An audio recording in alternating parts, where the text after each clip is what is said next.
Moving on to another team, Marcus, that you have a little bit of experience with. Mm-hmm. The Go Green Bay Pack, go. Packers. Go Green Bay Pack, go. And this Packer team, man, coming off of a little, I would say, slightly disappointing season after the year before, almost making it to the Super Bowl. Mm-hmm. Jordan Love obviously dealing with a lot of injuries, but this Packer team, is really intact from where they were last year. Strong ground game. Obviously, Jordan Love could be better after he got his bag, but dealt with some injuries last year. The receivers as well, right? We had Christian Watson was down. A lot of things going on with this Green Bay team. What's your overall outlook for them? Do you think that they are closer to where they were when they were on their way to the Super Bowl, or closer to where they were last year, where they fell short of expectations? Like I feel like they're somewhere along that line, just not a middling team. Like they're either way better than they showed, or they're worse than what they showed. I think they're definitely going to be better than what they showed last year. I don't know if they're Super Bowl ready, right? But I definitely see them pushing for the playoffs, making a strong push for the championship of the league. I think they'll definitely be, like I said, be better than last year because of all the injuries that they dealt with. A lot of guys were banged up. The defense was banged up. I don't see that many key guys going down again, right? I think those guys come back a little stronger. They get a little camaraderie. Jordan Love, I think that he gets even more comfortable and steps into his role, right? He's been waiting for a long time, behind Aaron Rodgers. And so, I think he started off a little shaky, right? But I think every year he gets a little bit better, right? And then when guys get injured, you forget quick about what they did, right? So it's easy to forget what he did because once you get injured, you're forgotten, right? The best availability is availability, or the best ability. Best ability is availability, right? And so I think the fact that him being healthy is going to help them out a lot. I think that the Packers are going to have a great year. What is their over-under on wins? Their win total is closer to 10 games. They're at 9.5 right now is their win total. And, I think with the Packers, it's a good organization, and they've typically kept things fundamentally sound, right? Like they're always competitive. They retooled on the offensive side. I know they lost Jair Alexander, but he hasn't been playing a whole lot anyway for that team. So I think when it comes to the quarterback position, though, it is Jordan Love. And it's can he look like the quarterback that he was before the injuries? And I think he bounces back. I think Jordan Love is a value right now. He's going at quarterback 17 right now in drafts, and he's coming off of a season where he was dealing with like the knee injury. He was playing through injury, trying to come back earlier than anticipated. And I think that hurt him when it comes to like how we view him as a fantasy community, or how the NFL community, I think that happens to a lot of players where they get hurt or they get banged up and we're like, oh, this guy's not as good as we thought he was. But Jordan Love should be a 4,000-yard passer again this year. Like, it's easy to forget who he was and what he did in that 2023 season before he got paid, but that's why they paid him. And they increased the talent in that room when you go get Matthew Golden in the receiver room. So I really am in on Jordan Love. I find myself drafting him a whole lot. No, definitely, man. I think, the fact that he's going QB 17 right now is crazy to me, right? There's not 16 guys I would take over him. I think not at all. I think that, his health, I think will be okay this year, and he would come in and have a big year. Yeah. I see Jordan Love doing a lot of great things. He had 4,000 yards the previous year in 2023, and he only played 15 games last year and was the QB 17. So why is he going down there and he's going to get an extra 2 games on top of that? It makes no sense.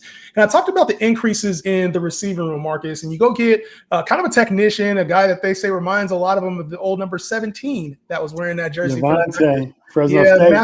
Matthew Golden. A lot of Packer fans are excited. They take a receiver for the first time in the first round in a long time, I think ever, right? Or at least in this new regime. Right. But talk about this receiver room. Jayden Reed is kind of one of those guys that can do it all over, a Deebo Samuel type on the ground after the, yards after the catch. You got, Christian Watson, who can't stay healthy. Dontavian Wicks, who a lot of people like, but hasn't made an impact. Like, talk about this receiving room. I think the receiving room is pretty good, but when you are depending on a rookie to come in and really splash, it's first time you get a first round rookie, I think the one thing they have to understand is they got to be patient with that guy. You know what I mean? Devontae Adams had a slow start with Green Bay. They all thought they drafted him too high. Him going in the second round, he had a few drops year one. He wasn't really linking with Aaron Rodgers like they had hoped, right? And it became one of the best tandems in the whole history of the Green Bay Packers, right?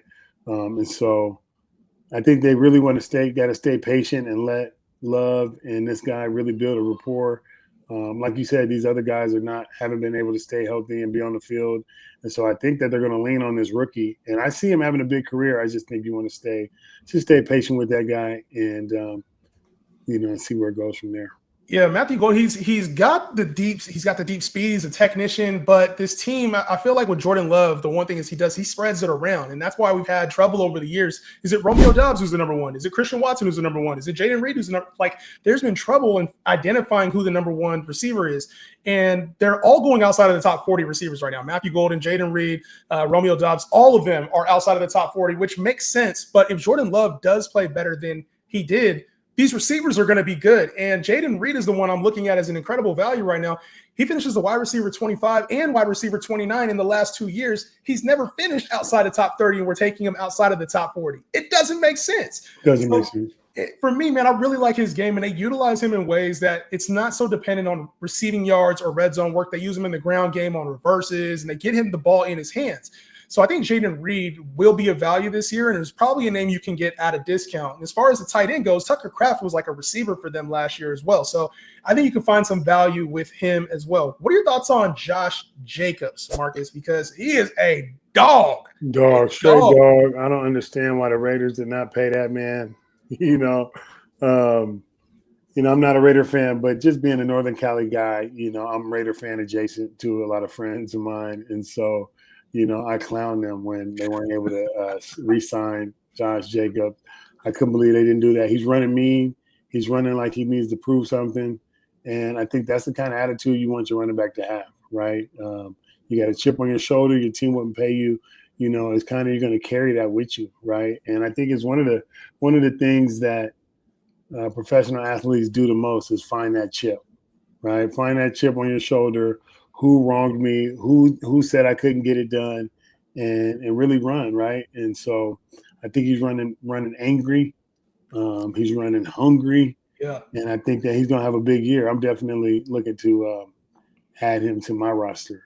And it's funny because he finishes the RB6 last year, and Josh Jacobs has consistently been like a top 10 running back, and it feels like he just kind of gets pushed down the board every year. It's like he's the boring player. He's in his prime. He's 27 years old, so it's like, where is this disrespect coming from?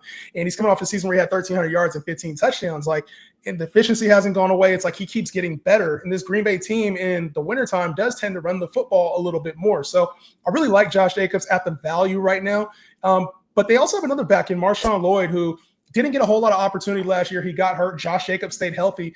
But if he ever gets an opportunity to get more playing time, I think MarShawn Lloyd could be one of those late round gems that we talk about towards the end of the season that has opportunity. So I'm not in on MarShawn Lloyd, drafting him as a handcuff, so to speak. But I think if you could get him later on, just keep an eye on him. If he does get a little opportunity or if Josh Jacobs does get banged up, he's been pretty durable in his career. Yeah, definitely putting that guy on my wish list. What about the win total? 9.5. We're going under, or are we going over on the win total right now for the Green Bay Packers?